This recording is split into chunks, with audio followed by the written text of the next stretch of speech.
Ça nous amène au luxe et à Bouvy, Delvaux, Maison de Gand, la Villa Lorraine, l'Antichambre ou encore Marcolini. Autant de grands noms, Cubex également, des grands noms du luxe qui résonnent dans toute la Belgique. Et à l'étranger, 50 grandes maisons sont regroupées au sein du BEL, le Brussels Expertise Label.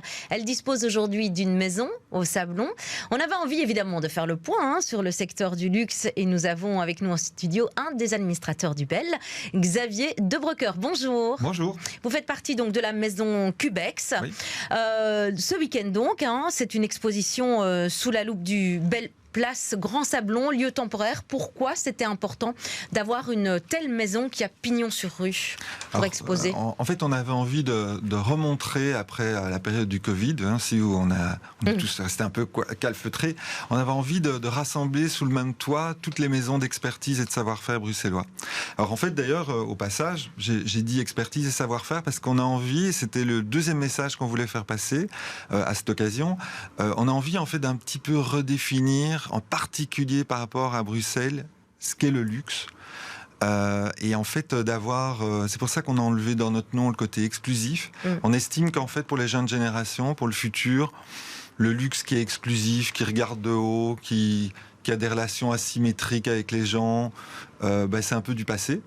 Et donc, on a envie de donner un message. Une autre image. Ces maisons, voilà. Et aussi le fait qu'à Bruxelles, sans doute, par rapport à d'autres capitales, à trop de Paris, qui est pas loin, on a une manière différente de voir le luxe. Vous voyez plus ça comme de l'artisanat de luxe? Oui, en fait, je dirais même de l'artisanat. Vous savez, le luxe, ça veut dire, à la base, ça veut dire écart, donc de l'artisanat d'exception. On peut pas dire qu'on peut faire de l'artisanat tout un chacun. C'est pas la vocation, en tout cas, du BEL, parce que c'est très...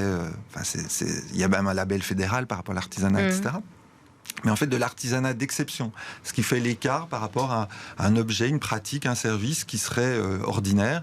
Il y a des gens qui, par talent, par vocation, par désir, en fait, font des choses d'exception.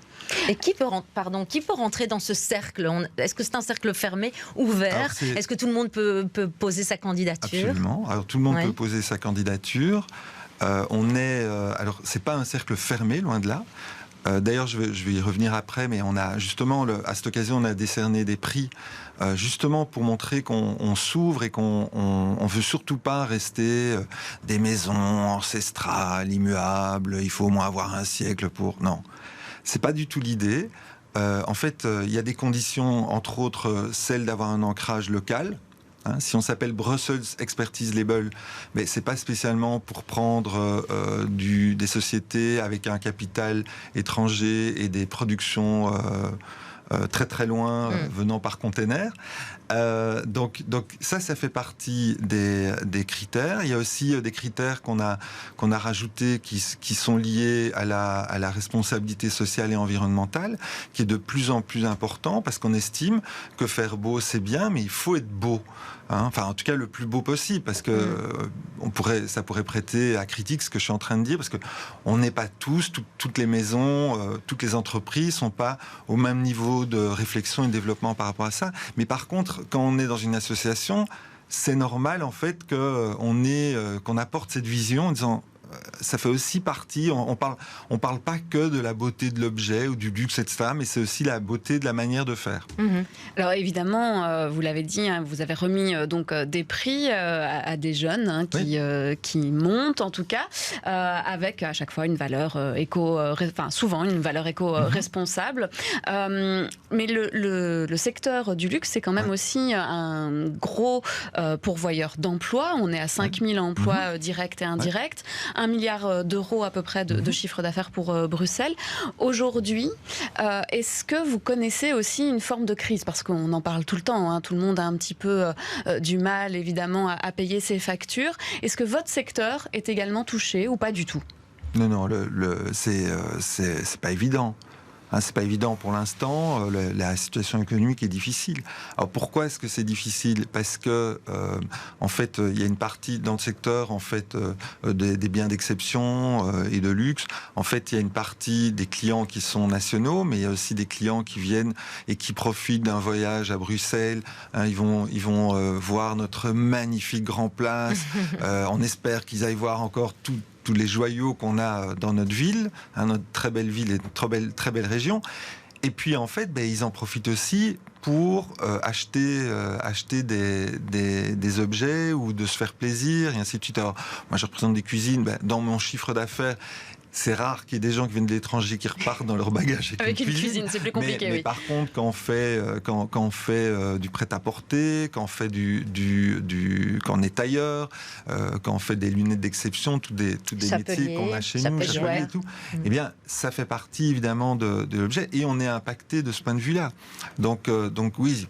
Immanquablement et fatalement, mais bon, je ne vais pas rajouter ça parce qu'on l'entend tous les jours, mais ce qui arrive au niveau énergétique, ça touche tout le monde aussi. Ouais.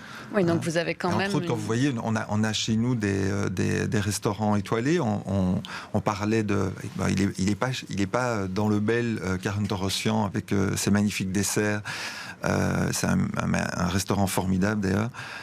Mais on a d'autres restaurants, on a le Chai de la Forêt, on a la Villa Lorraine, on a le Vieux Saint-Martin qui vient de rentrer dans le Bel. Et alors, pour pas l'oublier, on a également le Cob chez soi qui est en plein centre.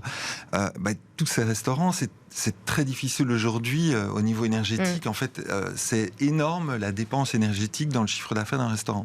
Donc c'est difficile. Voilà. Oui, bon, alors nous, ici, moi, je suis pas venu spécialement pour commencer à faire grise mine, justement. C'est plus pour montrer un côté plutôt positif en disant, mais voilà, nous, on essaye de faire bouger les choses. On a été aidé d'ailleurs pour faire passer ce message par la région, par la ville. On apprécie beaucoup. Qu'ils aient compris ça, et donc de ce point de vue-là, en fait, on essaye de montrer aussi, donc comme je le disais, qu'on ne reste pas fermé, et en accueillant pendant 1 an des Transmission Members, qui sont ces 4 nominés, à qui on a décerné un prix à l'un d'entre eux. Voilà. Et puis vous avez également décerné un prix à Abbas Smet, qui est un urbaniste qui fait aussi rayonner la Belgique et Bruxelles à l'extérieur, et notamment en France. Ah oui, c'est un travail incroyable. Si vous avez envie donc de découvrir toutes ces maisons du luxe à la bruxelloise, cette expertise, ça se passe donc au Grand Sablon ce week-end, et vous verrez tout le travail de ces maisons, en tout cas.